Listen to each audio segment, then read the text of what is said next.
Hello, welcome to the Dublin Conversations. Sam, would you like to introduce yourself? Be happy to. It's a pleasure to join you today, Andy. Excited to have a chat with you. So I'm based here in the U.S. in the city of Bowling Green, Kentucky, which is north of Nashville. I work with organizations on innovation approaches, audience engagement, cultural intelligence, and media and storytelling strategies. Have a wide range of clients and organizations that I work with. A couple of place-based nonprofits here in the area focused on economic development and future of work, and do some academic work through my alma mater at MIT and my alma mater at Western Kentucky University, among other places. So excited to be chatting about this Dublin conversation. Indeed, let's get the conversation underway. So the idea of the Dublin Conversation is that we go for a journey, what we call the 5 steps to the Dublin window. As I said at the beginning, we have this analogy that a lot of people who work in the communications industries are in a situation where, like the early astronomers who came up with very elaborate explanations of their universe, but ultimately flawed because they use the Earth as their starting point. And really going forward, we're encouraging, devise a process that enables people to step outside their existing silos of thinking, whether it be advertising, communications, public relations, journalism, and so on, to really see potentially a bigger picture from which may emerge new and bigger thinking. And so therefore we've got a process of what we call the 5 steps to the Dublin window, the window being a metaphor really that enables you to see a bigger vision beyond as far as you can see them. And so the first step in our process is to recognize that at the center of possibly of a universe is this idea of authentic purpose. So that and in terms of our basic human functions, we breathe, we eat, we use our senses. And another critical one is really about how we manage the perceptions around our future behaviors. So we have confidence in ourselves, others have confidence in us that we won't hurt or harm them, and also a wider confidence that operates in our society of, like I say, business confidence and so on. And so the idea of purpose is it provides a vehicle to create confidence easier by enabling you to be more coherent and compelling. So really just any thoughts about that, about the idea of this sort of centrality of purpose and like your character at the heart of social interactions and how we connect with each other? You know, as I think about this, one of the things that I have said is in some of the place-based work that I'm doing currently is that people invest in things like economic development, they invest in workforce development, they invest in community development. But a colleague of mine here in Kentucky said, narrative development is the 4th leg of that table, and if you've not invested as equally as that in that, the table won't stand.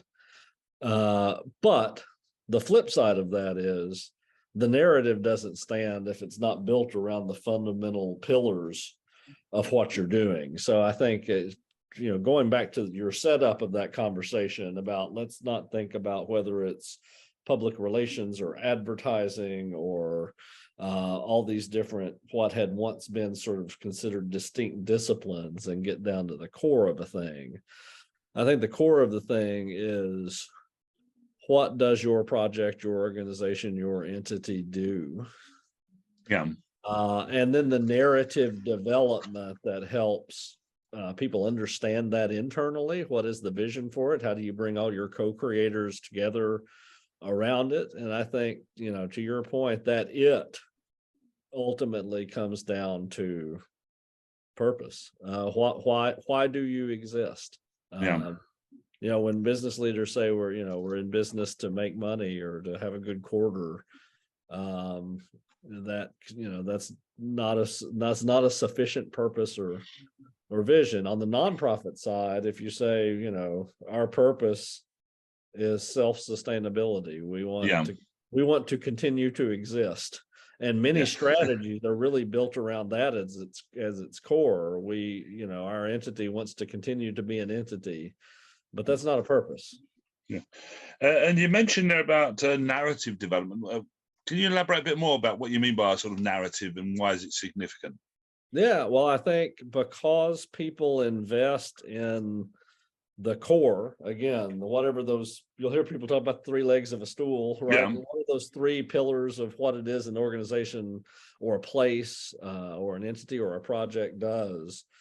But that narrative, if we think of it as a table, that narrative development is what brings it all to life.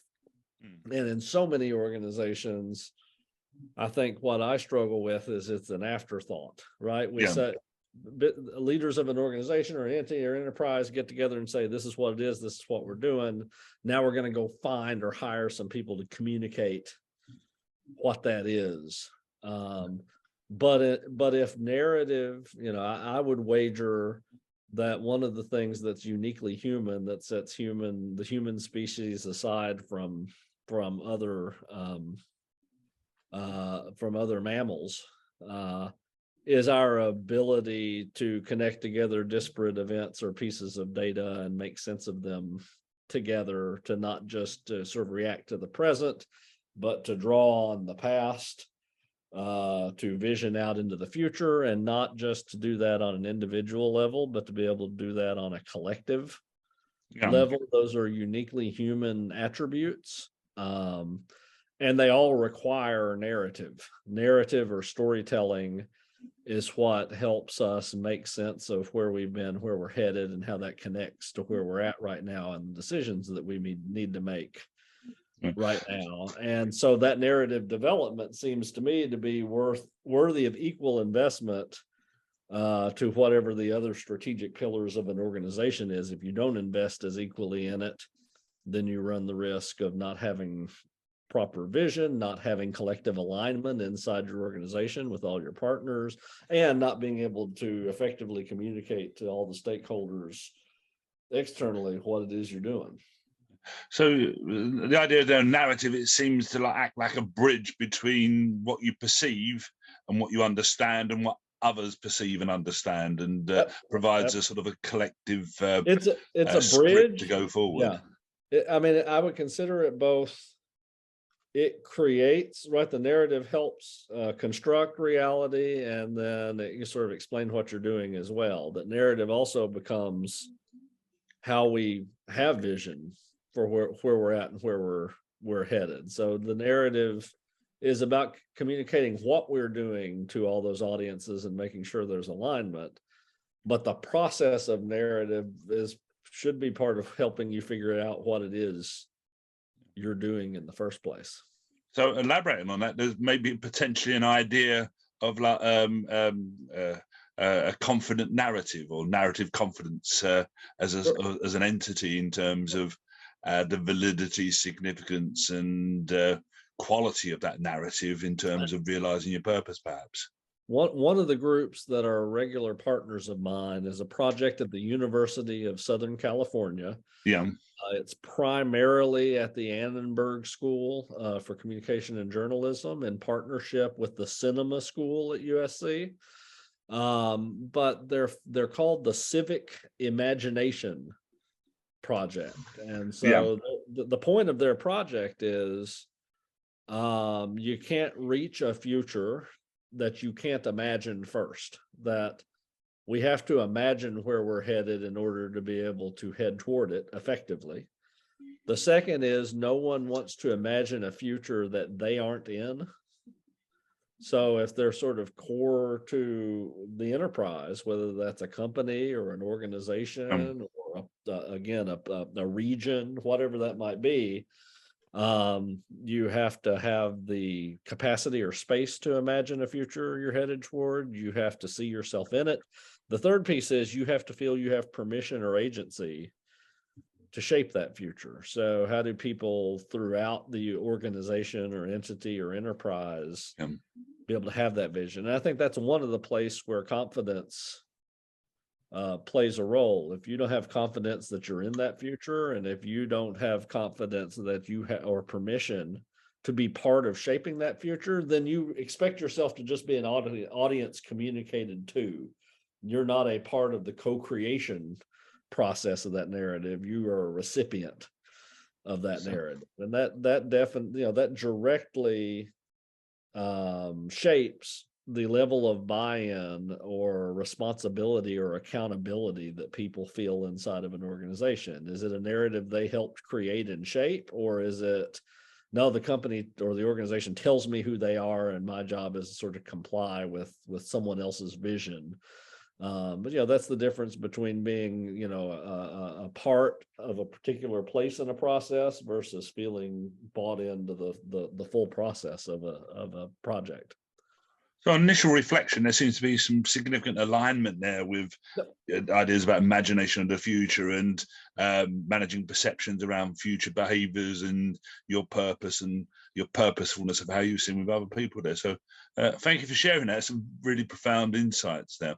We moved really to step 2, and that's really about, in order to socially interact with people, you may be familiar with the what's known as the PESO model, the paid, earned, shared, owned, that identifies different channels. And there's a significant elaboration in that these 5 are choices, not channels. They're strategic options you have, and that your own is not just your own channels, but your own being there, your own imagination, which I think is an important, fabulous new ingredient to our mix we've not really previously considered.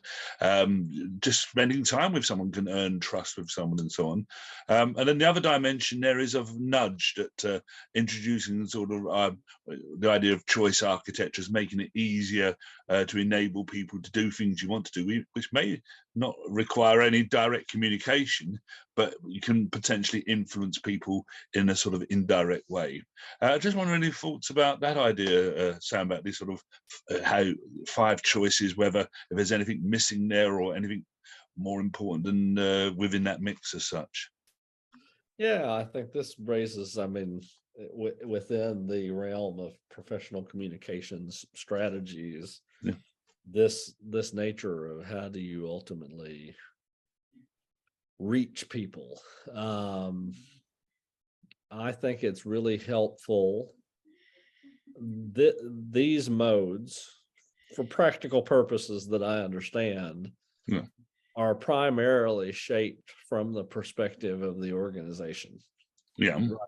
Here are the channels of work that we might want to invest in order to get our message out to people. And there's nothing, pragmatically, there's nothing wrong with that. One of the challenges I see inside organizations is the way that you understand and define the audience differs within each of those. The metrics that you may use to track how you engage with people are different. And so I was working on a project with a strategic communications firm based here in the US called Peppercom. And one of the things we really started to think through was, well, let's say you are, I don't know, a telecom company or an internet service provider, use something like that. You have an audience who, when you're trying to engage them in advertising, you view them as, a view or a click or an engagement. If you're trying to engage with them on social media and in those owned channels, you may view them as a follower with a certain level of engagement or affinity. In the earned space, they're an audience, and you're measuring how much time did they spend with the earned placement that you had. If you have a customer service element, you actually view them as an efficiency. How fast can we get off the phone with these people? How many can we fit in an hour? So we had engaged with a really interesting journalist who had written a New York Times bestseller. Her name's Emily Yellen. Yeah. Emily's book was about the history of customer service, and the book was called, highly recommend it to folks, Your Call is Not That Important to Us. And just to go down a quick rabbit hole, her point was the history of customer service sort of took shape in a way. It ended up, by the time she wrote the book in the first decade of the 2000s, with an industry widely known and reputed for having terrible audience experience. Yeah. And she said, surely no one started out that way. right? No Yeah. one said, I want to create an industry that engages with our customers at any given company and creates the worst user experience possible. Yeah.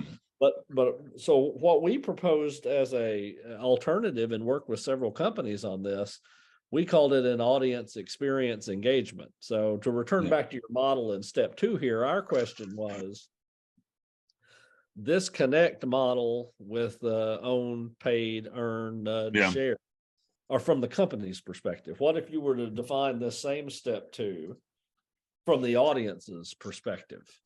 Yeah. Yeah. And because they don't think of, none of those words mean anything to the average audience member, or Yeah.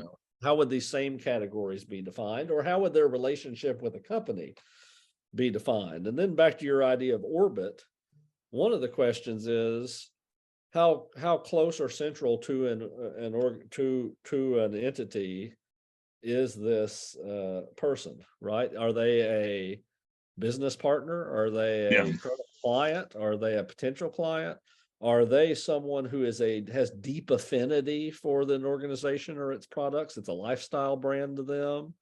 Are they somebody, I love sitting in meetings when someone says, how are we going to reach the toilet paper consumer? Nobody defines their life, right? Who are you? What are the hats you wear, right? Nobody says, I'm a toilet paper consumer. Of course, most of us are, hopefully.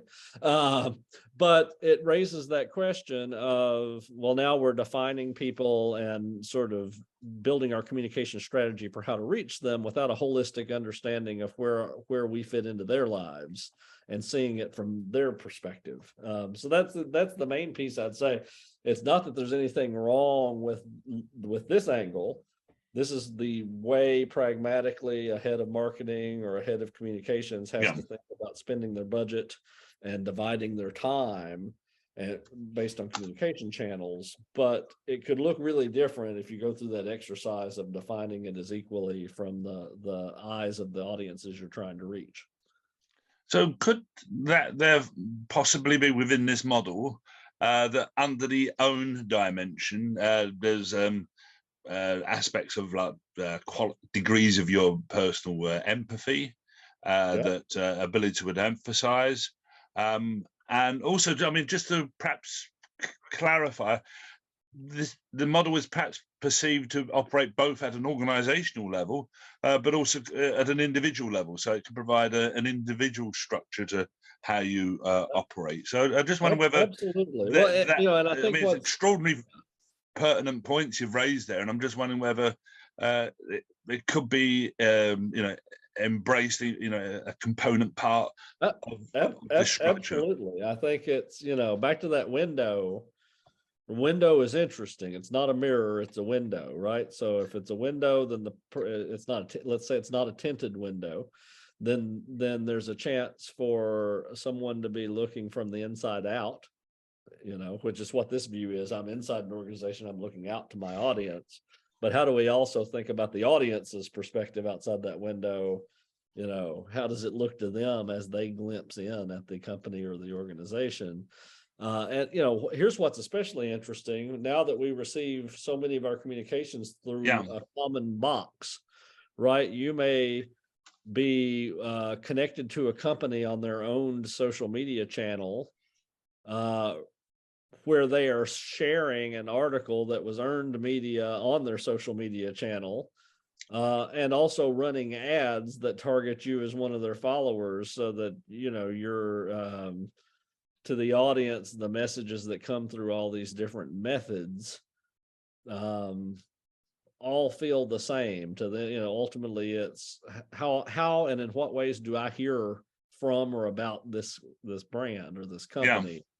And how do I see that in the flow of my life? Yeah. I think you've provoked a fabulous. I mean, I'm a great fan of metaphors, and maybe we need to consider the development of not only the Dublin window but the Dublin mirror, absolutely, as a way of self-reflection, and and clearly there's a need for mapping different developments in your relationships and significance, which may be covered in some further steps. So if we can maybe move on to the next step. Yep. And this is using a wonderful concept created by Professor Gareth Loudon of Imperial College London, where he identified really as an explanation of both the creative process, but more widely how we exist and how we connect with what's going on around us, and a very simple model of what's called listen, connect, do. So we listen not just with our ears, but every sense, our intuition. We connect then what we hear with different things in and around us. And then we do can be a development of an idea to its a tangible delivery of some sort of outcome.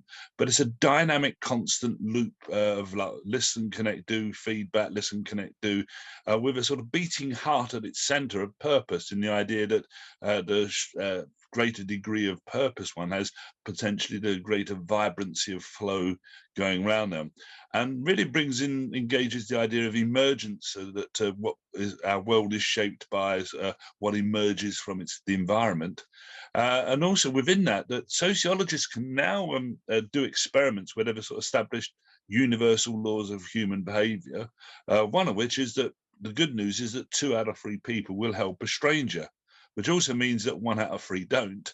And that's not to make like a moral judgment, but really to identify sort of 2 prime instincts, which are, obviously can be driven and determined by context, but nonetheless instincts that there's a we-led attitude of an instinct among people of the immediate instinct or prime instinct is to think of a collective interest, see that through a lens of like the we, as opposed to a me-led thinking, which is about self-interest, and potentially going forward that these could be maybe the foundations for what could be labeled a public relations approach to communications and social interaction, and an advertising approach to, and also within what also has emerged is that there's perhaps a recognition that there's a need for new understanding, a greater understanding. So words emerged without any formal definition of the word comms, which is used in a fair number of people's job titles and departments and roles in the communications industry. And the Dublin conversation proposing that we firstly need to recognize the need for a bigger label to describe a bigger world, and a world where, as I say, using this window of how summed up as how we earn confidence around our purpose, and a candidate label is this word comms.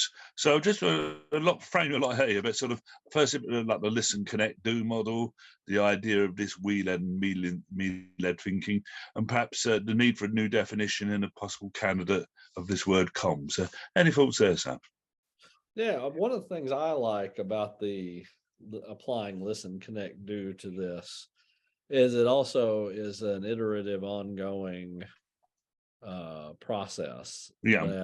That I've thought about this a lot in terms of the television industry. Yeah. Fictional scripted television in particular, where the old model were primary, what I would call individual episodic pieces, right? Here's the detective that I love, and every new episode of the show will be that detective solving a whodunit. Yeah.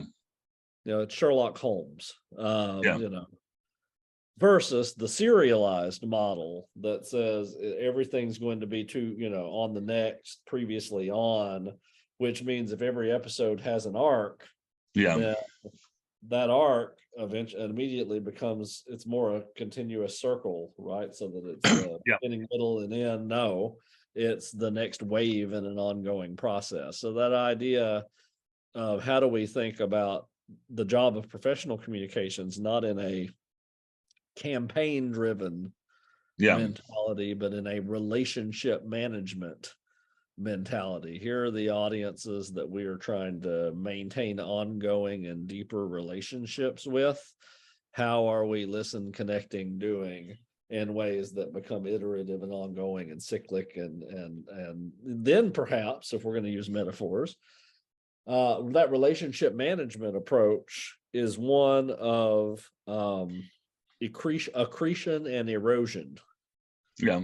So as we build relationships with people over time, the more positive interactions that we have with people, the more we're responsive to them. Back to the listen, connect, do, listen to the response to the do, to connect and do again. You're over that time of going through that cycle again and again. If those are positive experience, then you are accruing and building up positive engagements with each wave of that communication cycle. In return, of course, when you hit times of crisis, there can be times that you're eroding that accrued reputation and relationship that you've built. And even in the best of organizations, you may hit times, or there may be scenarios that come up that cause that erosion. The more that reputation and relationship has been accrued, then obviously the more you can withstand those storms or those moments of erosion. Of course, if it's particularly drastic, the amount of erosion may be significant and not able to be withstood, no matter how much goodwill and reputation and relationship has accrued. But I think it can become a really helpful model with a long-term mindset for relationship building, rather than, again, a campaign-driven relationship. Yeah. And I think there's some fabulous, again, insights there that possibly, and I think what you've triggered certainly in my mind is that maybe like what the image you see there is maybe like along, I say, a horizontal axis, and but possibly there could be a vertical axis, perhaps in terms of the degree of the quality of the relationship. Perhaps as I say, just some thought there that as I say, at the moment we've got a model here that. Centric to either the individual organization, and there's maybe some sort of like wider sort of dashboard or reference, which perhaps maybe come up in our next step, if I can move on to that, which and this is, as I say, very much influenced by the work of behavioral psychologists such as Professor Daniel Kahneman, who identified firstly that we're emotionally driven animals. But if we can hit one or more of these heuristics, these rules of thumb, you can help enable successful social interaction. And those goals are being known and noticed, liked, trusted, front of mind, or being talked about. And certainly the Dublin conversation believes that these actually frame any campaign on a short-term basis to your ongoing existence in mapping how you need to the goals you need to be sort of scoring in order to effectively socially interact. So so going back to your earlier point there about like sort of degrees of known and liking, again, could perhaps be mapped and recorded at different levels to different people going forward there. So, but the broad thing there is the idea of these sort of 5 goals of known, like, trusted, front of mind being talked about. Any thoughts there about how this provides a sort of a map for social interaction? I think it's really interesting to consider what happens, or scenarios where you're high on one of those 5 attributes and not at all, right? Yeah. Can someone be imagine an entity that it's easy to imagine someone who's known but not liked, or yes. Although I could add there that perhaps the likability dimension not only just covers like effective liking, but also respect and admiration, but also actually the facility of like you like to dislike them. Right, absolutely. Yeah. Well, I can think, you can think of people who are liked but not trusted. Yeah. You can certainly think of people who, how about this? Yeah. They are known, but they're not front of mind. Yeah. Meaning, if someone were to say to you, "Oh, Acme Corporation." Yeah. I hadn't thought of them in years. Are they still in business? That actually happened to me earlier this morning. Someone brought up a company, made a joke about the company brand, and we all knew what they meant. And then the question arose in all our minds: is that even still a thing? Are there any of those left? Do they still, did they shut their doors? All the way, so it's to that point is really kind of considering also in relation in terms of goals of a relationship building, what it's not just how are you performing against these 5 attributes, but it also might be how important are these 5 attributes to you, because depending Yeah. on your goals or purposes or the kind of, are you looking for a quick and short-term transaction? Are you trying to build a long-term relationship?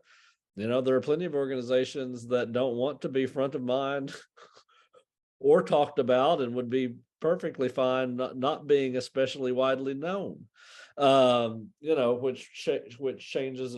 So the other piece of those questions and these 5 goals also depends on the by whom, Yeah. right? Who is it? Do you have a select group of organizations who need to know who you are, and beyond that, it's not important that your brand be known, or are you known but not by the people who you wish to be known by? So the by whom piece is an important part of the step 4, I think. And certainly, I think what you've highlighted there is, I say, this other dimension of not just like the individual organisation, but their context going forward there.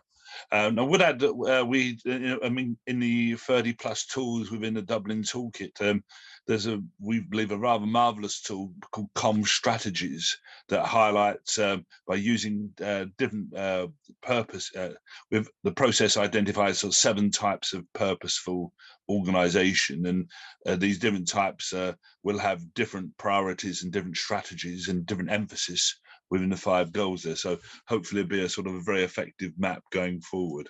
And then we come to our last stage, which is step 5, where the idea that we live in an age of might be called like a 2-way communication model, where you listen and engage, and maybe a call out for maybe considering what we call like a 3-way communication, where it's not just about you and the other person you're seeking to influence or engage with, but your wider responsibilities, your wider connectivity with the like the social environment, the social fabric which you operate within, and the need that in any social interaction you should ideally seek to replenish issues like trust, togetherness, and being able to come together. Otherwise, without that asset, our society cannot function effectively, or be capable of responding effectively to some of the existential challenges it faces. So this idea, say, of maybe calling it a lot of regenerative comms, that is not only just seeking value in the immediate influence or relationship, but this wider dimension. I just wonder any thoughts there, Sam? First of all, I think the word regenerative, that is my favorite. That may be my word for 2023. Yeah. And really shaped my interest in the idea of, we went through this period where we talked a lot about disruption. Get used to disruption. There's going to be constant disruption, especially in the wake of the COVID-19 pandemic and so many other geopolitical issues. It seems like the word, somebody was telling me yesterday, their word of 2022 was resilience. Yeah. Right. But resilience is a reactive word, right? Things are going to happen to you. How are you always ready to be resilient when it happens? What I like about regenerative is you now move from a reactive setting to a proactive setting. How do you prepare yourself to expect constant disruption, not just to be resilient, but to actually feed and thrive and build off the fact that things are ever changing. And so I think the word regenerative makes me think of one of my favorite business writers and consultants, a woman named Carol Sanford. Yeah. And she published a book probably 12 years ago, maybe 10 years ago, called The Responsible Business. And at the core of that is she says every organization cares about 5 primary stakeholders. Those are their customers, their co-creators, which include their employees, their partners, their vendors, the environment, the earth, the place that really give them in one way or another the natural tools to do what they do, Yeah. their communities, and those are what particular geographic settings do they conduct their work in, and who are they connected to, as well as virtual communities, and then their shareholders, Yeah. who whatever set of people are and have invested ownership, whether public or private entity. And her argument is every organization cares about those, or corporation cares about those five audiences, but they need to care about them in that order of priority, is her argument. And when you see companies become ineffective as being responsible businesses, it's because they've gotten that order out of sync. And so her point is, if you care about the environment more than your customer, then you will make a product that may solve some sort of environmental issue that no one will use.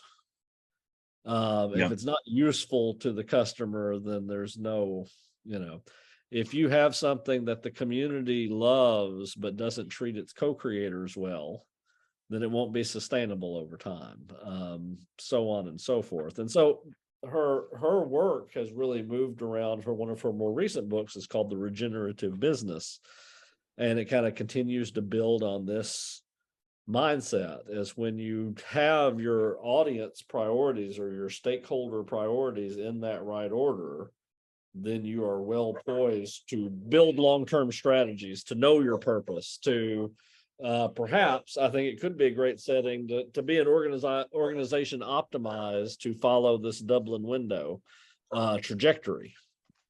And ultimately that's how you build a regenerative organization. And if you go one step more meta, in order to deliver regenerative comms, you have to be a regenerative organization. This mindset has to permeate the leadership of the entity in order to be able to effectively engage in regenerative comms.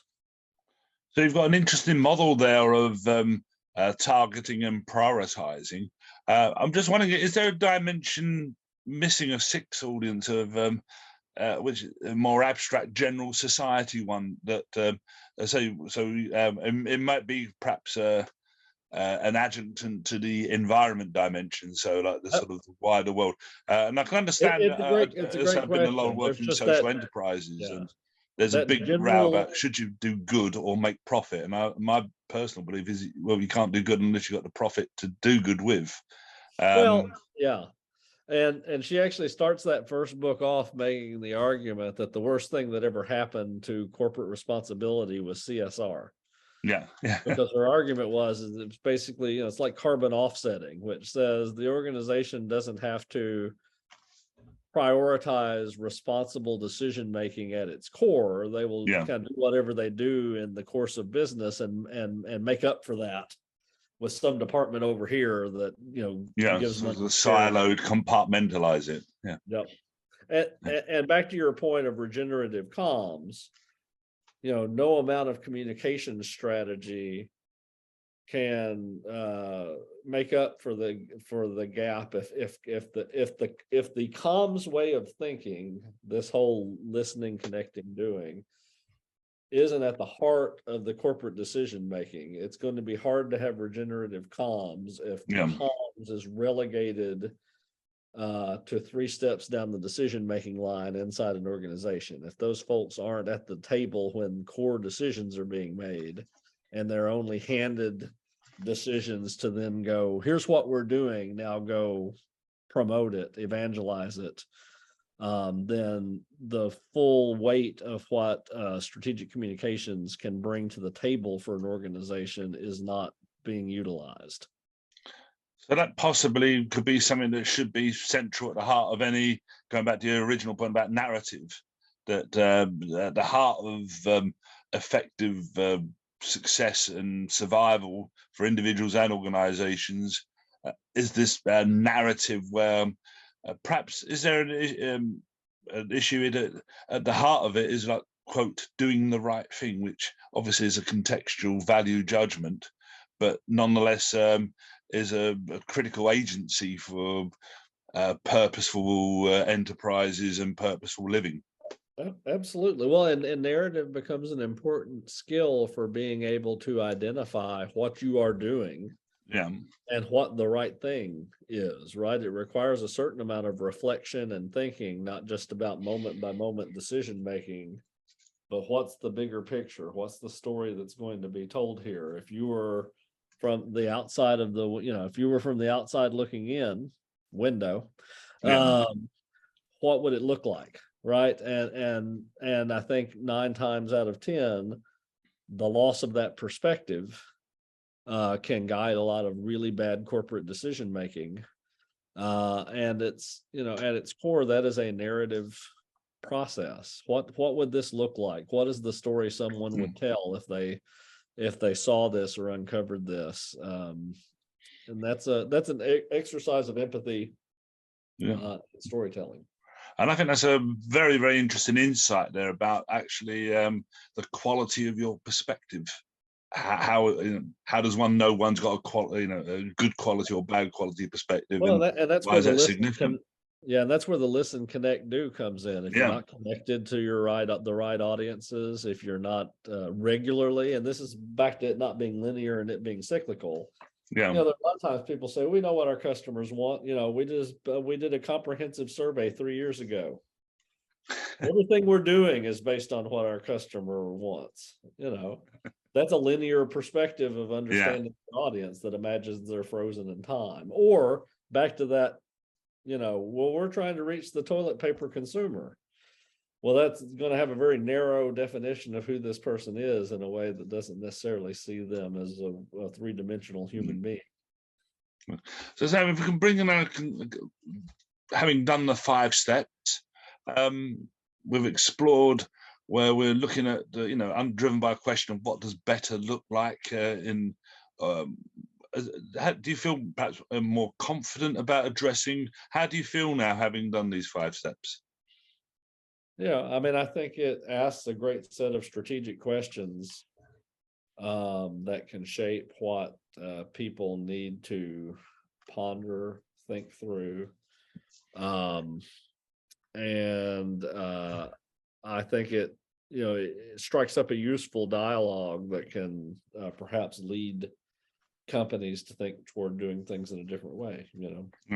Again, some of the avenues that we went down today through my initial response to the Dublin window, may create additional facets or layers that you could put on this model. But I think any group of people who get together and discuss this as a jumping off point, it's going to provoke particular add-ons that may be relevant for their work, their organization, their cultural context, their industry. And going forward, is anything we should be doing, the Dublin conversation should be thinking or doing differently? I think the biggest piece is don't undersell how fundamental in the organization's decision-making process this consideration should be. So by that, I mean, this isn't ultimately just about what happens in the marketing or communications vertical of a company, when in so many organizations that is too far down the pecking order as it is. This really should be a question that's at the full C-suite or board of directors level, because it's really fundamental, I think, to the organization's vision for the future.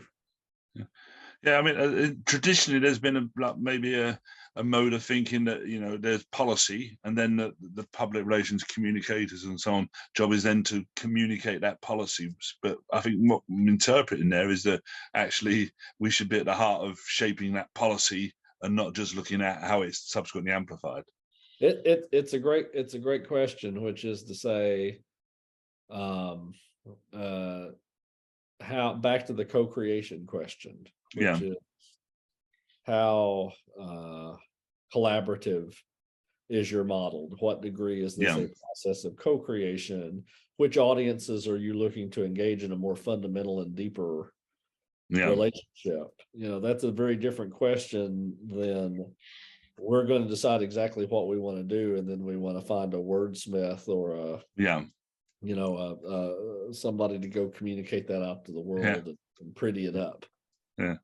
I'm enjoying talking to you because you're sparking so many ideas that, will we see, God forbid, the emergence of the purpose smith to which so into, and is there any specific action steps that you think Dublin needs to be taking to realize its ambitions?